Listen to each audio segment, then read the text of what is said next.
ఇక్కడికి విచ్చేసిన మీడియా మిత్రులకు అలాగే వైసీపీ నాయకులకు అందరికీ నమస్కారం. ఈరోజు నేను షాదీఖానా గురించి 2 మాటలు మాట్లాడదాం అనుకున్నాను. నిన్న టీడీపీకి చెందిన కొంతమంది నాయకులు ఏదో అవాకులు చవాకులు మాట్లాడారు మా నాయకుడు బాలినేని శ్రీనివాసరెడ్డి గారి మీద. మేము ఒకటే మాట అడుగుతున్నాం.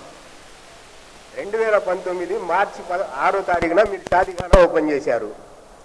మార్చి 6వ తారీఖు నుంచి 2019 మార్చి 6వ తారీఖు నుంచి 2024 మార్చి 6వ తారీఖు వరకు మీరు ఎన్ని పెళ్లిళ్ళు అక్కడ చేసేలాగా సౌకర్యాలు కల్పించి ప్రారంభించారు. ఆ ఒక్క విషయాన్ని మీరు ఎక్కడ చర్చకు రమ్మంటే అక్కడికి వస్తాము. ఎక్కడ చర్చ వేదిక పెట్టుకొని మాట్లాడుకుందాం షాదీఖానా గురించి అంటే మేము అక్కడికి రావడానికి సిద్ధంగా ఉన్నాం. మీరు వస్తారో మేము వస్తామో చెప్తే, ఎక్కడ కూర్చోవాలో చెప్తే అక్కడ కూర్చొని షాదీఖానా గురించి క్లుప్తంగా మీరేం చేశారో మేమేం చేశారో మాట్లాడుకుందాము. ఇంకపోతే షాదీఖానా ప్రారంభోత్సవం అంటున్నారు. కనీసం ఒక టాయిలెట్ కానీ ఒక వాటర్ ట్యాప్ కానీ ఏదైనా ఒక్కటైనా ఉందా? ఏదో 4 గోడలు కట్టామా, రంగులు వేసామా, బిర్యానీ పెట్టేసామా, అయిపోయింది. అది కాదండి షాదీఖానా. షాదీఖానా అంటే పెళ్లి కూతురికి కానీ పెళ్లి కుమారుడికి కానీ ఏదైనా అన్ని సౌకర్యాలు కల్పించి దాన్ని ప్రారంభిస్తే దాన్ని షాదీఖానా అంటారు. కానీ 4 గోడలు కట్టేసి షాదీఖానా అని చెప్పి మీరు ప్రారంభించేస్తే అది ముస్లింలే నమ్మడానికి మీకు దొరికారనమాట. మీరు ఎన్ని అబద్ధ బూటకాల మాటలు చెప్పినా నమ్మే పరిస్థితిలో ఎవరు లేరు. ఇకపోతే మా వాటికి సంబంధించిన ఒక అతను మాట్లాడాడు నిన్న. మీరేం చేశారు షాదీఖానా, చేసిందంతా మేము అని. నేను ఇప్పుడు ఈ మీడియా ద్వారా అతని చెప్తున్నా. షాదీఖానా పనులు జరిగేటప్పుడు మీ నాన్నగారు రోజు ఇన్స్పెక్షన్కి వెళ్ళి ఏం పనులు చేశారు, ఎక్కడ ఏం జరిగిందని మీ నాన్నగారు వెళ్ళి రోజు డైలీ అక్కడ చూసేవారు. మేము చెప్పాల్సిన పని లేదు. అక్కడ ఉన్న కాంట్రాక్టర్ ఎవరైతే ఉన్నారో అతని ద్వారా మీరే అడిగి తెలుసుకోండి. మీ నాన్నగారు డైలీ అక్కడికి వచ్చి ఇన్స్పెక్షన్ చేసేవాళ్ళ కాదా, ఇది ఇక్కడ కడితే బాగుంటుంది, అది అక్కడ కడితే బాగుంటుంది అని చెప్పి టీడీపీకి చెందిన నాయకుడు వచ్చి అక్కడ ఇన్స్పెక్షన్ చేసేవాడు డైలీ. మేమెవరు దాని గురించి పట్టించుకోము. ఎందుకు? మాకు కావాల్సింది షాదీఖానా. ఏ పార్టీ అయితే బాగేమి, పార్టీల గురించి మేము ఎప్పుడు మాట్లాడలేదు. షాదీఖానా గురించి కూడా రాజకీయాలు చేస్తున్నారంటే మీ అంత చరిత్రహీనులు ఎవరు ఉండరని చెప్పి ముస్లిం మైనార్టీ టీడీపీ నాయకులకు తెలియపరుస్తున్నా. ఇకపోతే ఇళ్ల స్థలాల గురించి 2 మాటలు మాట్లాడుతాను. నేను జన్మభూమి కమిటీ ఉన్నప్పుడు కిట్కో ఇంటికి కానీ మైనార్టీ లోన్ కానీ అప్లై చేశాను. కనీసం అది నా దగ్గర అప్లికేషన్ కూడా తీసుకోలేదు. అంతా మీరు ఏకభావంగా మీరు ప్రవర్తించారు అధికారంలో ఉన్నప్పుడు. కానీ ఈరోజు మా వార్డులో టీడీపీ నాయకులకు ఎంతమందికి ఇళ్ల స్థలాలు వచ్చినాయో దాని మీద కూడా మేము బహిరంగ చర్చకు సిద్ధం.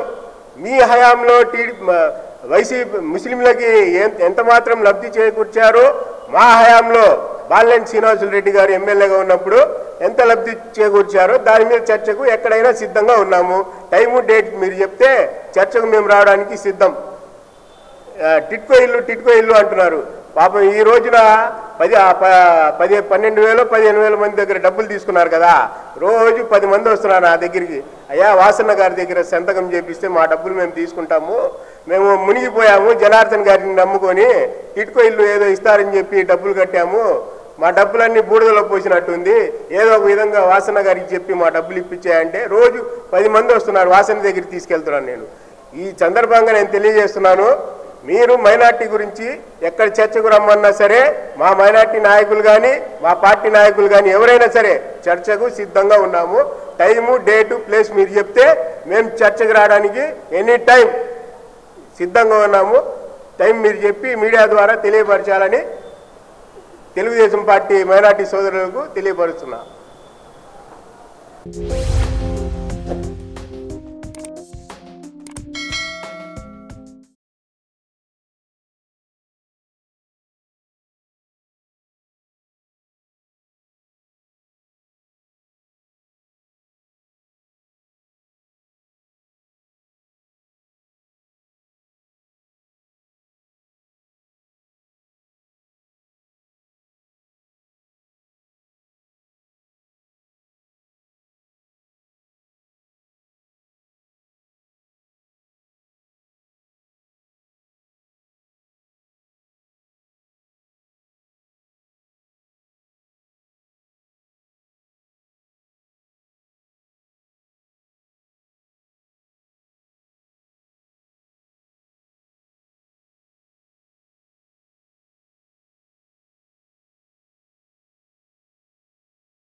you.